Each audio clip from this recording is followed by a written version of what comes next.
Speaker recognizes Representative Dillon. Thank you, Mr. Speaker. It's very difficult to try to speak to the bill at this point since most of us haven't had a chance to really look at it, but I assume we all know what we're talking about. Right to work for less, freedom to freeload, whatever you want to call it, that's the bill we're debating right now. And I don't come from an area that has a real strong labor tradition. Most of the people, when they think of Michigan and our labor heritage, think of Southeast Michigan. They don't think of West Michigan, or particularly not Kent County. I suspect I'll be the only member from Kent County here today voting against this bill. But I will tell you this, I always thought that the place I came from had a basic sense of fairness and personal responsibility. And with this bill, allowing people to benefit from the hard work that others do without personally having to sacrifice one penny is the very epitome of freeloading. That's what it is. It allows people to take advantage of other people. That's what we're voting on today.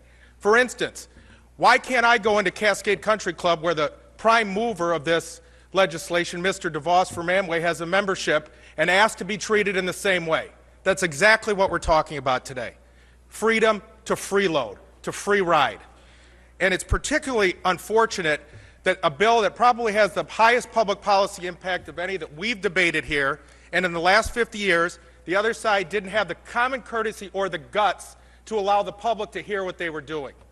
No committee hearings, no opportunity to debate amendments, no public input, Republican staffers in the gallery taking up seats so that taxpayers who traveled across this state to get here are locked out.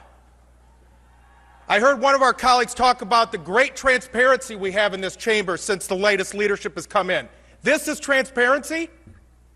This is what passes for transparency here? If you support this legislation, and I respect the sponsor of the amendment because he's been very clear over the last 2 years about why he thinks the state should go this route, but the rest of the people here don't have the guts to talk about this in front of people in this state.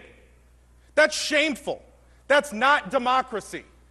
This is where democracy goes to die today, because the majority in this state who lost 52% of the vote in state house races does not have the guts to defend this.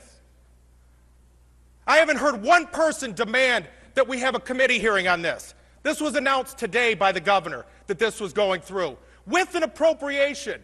You're not even willing to take this to the voters. I've heard people talk that this is retribution for Proposition 2. And whatever you think about Prop 2, one thing's clear. The sponsors of that had the common courtesy to take it to the voters. They got beat, fair and square. Why can't you take this to the voters? Because you know what'll happen. You're doing this in lame duck because you know next session you won't have the votes. This is an outrage.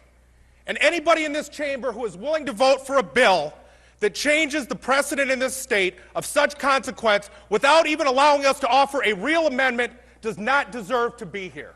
Thank you. Thank you, Representative.